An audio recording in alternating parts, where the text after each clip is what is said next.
डरावनी रातें YouTube channel पर आपका स्वागत है।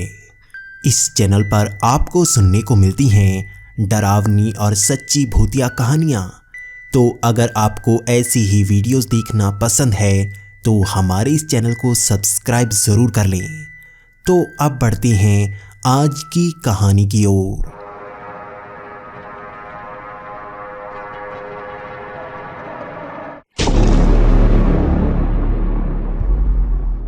हमारी आज की कहानी हमें भेजी है गुजरात से महेश जी ने। महेश जी, आपका बहुत बहुत धन्यवाद। तो अब इस कहानी को सुनते हैं महेश जी की ज़ुबानी। हेलो दोस्तों, मेरा नाम महेश है और मैं गुजरात में रहता हूँ। मैं गुजरात के एक छोटे से गांव में रहता हूँ और अब अपने गांव का नाम बताना नहीं चाहता ताकि आप डर न जाएं। ये बात 6 महीने पुरानी है। तब मेरी कोई नौकरी नहीं लग रही थी और पिताजी इसके लिए बहुत ज़्यादा परेशान थे। मुझे पिताजी हमेशा कहा करते कि कोई छोटा मोटा काम ही कर लो। मेरे पिताजी हमेशा कहा करते कि कोई छोटा मोटा काम ही कर लो, इससे थोड़े से पैसे तो आएंगे। लेकिन मुझे कोई काम नहीं मिल रहा था। ना ही पास के किसी शहर में काम मिल रहा था, ना ही गांव में पैसे कमाने का कोई मौका मिल रहा था। पिताजी बहुत ज़्यादा परेशान थे।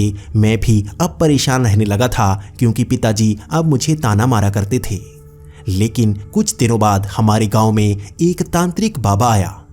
मेरे पिताजी 2-3 बार उस तांत्रिक बाबा के पास गए और उसके बाद वो मुझे भी वहाँ पर ले जाना चाहते थे। लेकिन मैं इन चीज़ों पर यकीन नहीं करता। लेकिन पिताजी बार बार ज़ोर ज़बरदस्ती कर रहे थे तो मैंने सोचा मैं भी उस तांत्रिक के पास जा ही आता हूँ। जब मैं उस तांत्रिक से मिला तो वो तांत्रिक भी पाखंड सा करने लगा। मुझे उस पर बिल्कुल भी यकीन नहीं था। लेकिन उसने एक छोटी सी कटोरी मेरे हाथ में पकड़ा दी। उसने 2-3 नींबू मिर्ची भी मेरे हाथ में दे दिए और उसके बाद जो उसने कहा मैं यकीन नहीं कर सकता था। उसने कहा कि मुझे रात के 12 बजे पास के शमशान घाट में जाना होगा और वहाँ पर किसी न किसी को जलाया गया होगा। उसकी जली हुई राख को मुझे इस कटोरी में लाना है। अगर मैं उसे ले आता हूँ तो वो मेरी नौकरी लगवा देगा। मुझे उस तांत्रिक की इस बात पर बिल्कुल यकीन नहीं था। लेकिन मेरे पिताजी जैसे उसकी बातों में आ चुके थे और वो कहने लगे कि मैं भी इसके साथ चलूँगा, ये शायद डर सकता है। इसके बाद हम दोनों घर को आ गए। मैं पिताजी को पूरा दिन कहता रहा कि मैं रात के 12 बजे शमशान घाट नहीं जाना चाहता। लेकिन मेरे पिताजी मेरी बात बिल्कुल नहीं मान रहे थे। उनका कहना था कि हमारी आर्थिक हालत अच्छी नहीं है और अगर मेरी नौकरी लग जाए तो हमारी आर्थिक हालत अच्छी हो जाएगी और हमें थोड़े बहुत पैसे मिल जाएंगे। वैसे भी ये काम ज़्यादा मुश्किल तो होने नहीं वाला। आराम से जाएंगे और वहाँ जिसको भी जलाया गया होगा उसकी राख को कटोरी में डालकर ले आएंगे और हमारा काम हो जाएगा। तुम्हें नौकरी लग जाएगी। लेकिन मैं ऐसा घिनौना काम नहीं करना चाहता था। पिताजी काफ़ी समय तक मुझसे बहस करते रहे। आखिर में मुझे पिताजी की बात माननी ही पड़ी। लगभग 9 बजे से ही मैं रात के 12 बजे का इंतज़ार कर रहा था। मुझे घबराहट हो रही थी क्योंकि मैं शमशान घाट में रात को कभी नहीं गया था और अब तो हमें रात के 12 बजे जाना था। पिताजी भी बार बार मुझसे कह रहे थे कि मुझे डरना बिल्कुल नहीं चाहिए क्योंकि हम दोनों जा रहे हैं। अगर कोई परेशानी हुई तो हम भागकर घर को आ जाएंगे। वैसे भी भूत प्रेत नहीं होते, ये लोगों ने वैसे ही डराने के लिए बनाए हुए हैं। लेकिन अगर हम उस तांत्रिक की बात मान लें तो हमारा काम हो सकता है। इसी तरह से बात करते करते 12 बज चुके थे। अब हमें पास के ही शमशान घाट में जाना था। हम चलकर ही उस शमशान घाट तक गए। ये लगभग 1 किलोमीटर का सफ़र होगा और इस शमशान घाट को हमारे गांव के बाहर बनाया गया था। वहाँ आसपास रोशनी का भी कोई स्रोत नहीं था और ऊपर से आधा चांद रोशनी भी बहुत ही कम कर रहा था। फिर भी हमारे हाथ में टॉर्च थी।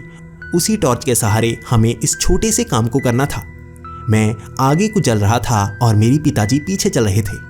हम जैसे ही उस शमशान घाट में गए तो हमें वहाँ पर कोई नज़र नहीं आया। हमने देखा कि अंदर से बदबू आ रही थी। यकीनन आज किसी न किसी को जलाया गया था। हमें अब यही काम करना था कि उसकी राख को इस कटोरी में डालना था और इस नींबू मिर्ची को वहीं पर छोड़कर आना था। इससे हमारा काम हो जाता। हम जैसे ही शमशान घाट के अंदर गए, अंदर जैसे थोड़ी थोड़ी सी हवा चल रही थी। बाहर बहुत ज़्यादा गर्मी थी, लेकिन अंदर जैसे हवा सी चल रही थी। हम धीरे धीरे वहाँ गए और मैंने उस राख को उस कटोरी में डाल लिया।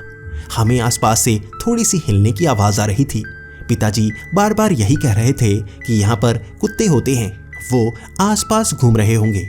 वैसे भी इतनी रात को यहाँ पर कौन हो सकता है।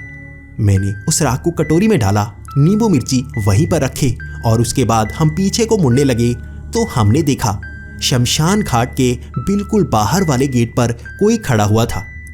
इस चांद की रोशनी में हम उसे ज़्यादा देख नहीं पा रहे थे और पिताजी ने भी टॉर्च नीचे मारी हुई थी, क्योंकि वहाँ पर पिछले दिन थोड़ी सी बारिश हुई थी, इसलिए मिट्टी भी थोड़ी सी गीली थी।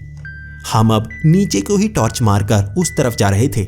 हमने ये सोचा था कि हम उसके पास से निकल जाएंगे, शायद वो यहाँ पर रहने वाला कोई होगा या आसपास का कोई और होगा। वैसे शमशान घाट में रात को कोई नहीं आता, लेकिन हम भी तो आए हुए हैं, शायद उसको भी कोई काम होगा। लेकिन हम जैसे ही उसके पास गए, उसकी आंखें बिल्कुल लाल रंग की थी। हमें समझ नहीं आ रही थी कि वो है कौन। पिताजी ने जैसे ही टॉर्च उसके चेहरे पर मारी तो पिताजी डर कर पीछे गिर गए। ये गांव के एक बुजुर्ग सत्तू अंकल थे। लेकिन सबसे बड़ी बात, सत्तू अंकल की मौत तो आज सुबह ही हो चुकी थी। तब हमें याद आया कि आज तो सत्तू अंकल को जलाया गया होगा, तो ये लाश सत्तू अंकल की होगी जिसकी राख हम कटोरी में इकट्ठा कर रहे हैं। लेकिन उस टॉर्च की रोशनी में उस सामने खड़े इंसान का चेहरा जब सत्तू अंकल से मिला तो मेरे पिताजी डर के मारे पीछे गिर गए। हम डरे हुए थे क्योंकि एक मरा हुआ इंसान हमारे सामने खड़ा था। लेकिन पिताजी पीछे गिरते ही ये बोलने लगे, तुम्हें क्या चाहिए, तुम्हें क्या चाहिए, तुम तो मर चुके हो। लेकिन उसके बाद सत्तू अंकल ने बस इतना ही कहा, इस राख को तुम ले जा रहे हो, वो मेरी आत्मा को कैद कर लेगा, मत करो, ऐसा मत करो, मैं तुम्हें ऐसा नहीं करने दे सकता। इतना कहने के बाद वहाँ जैसे सत्तू अंकल हवा में ही गायब हो गए। हमने जिंदगी में पहली बार किसी को गायब होते देखा, और वो भी आंखों के सामने।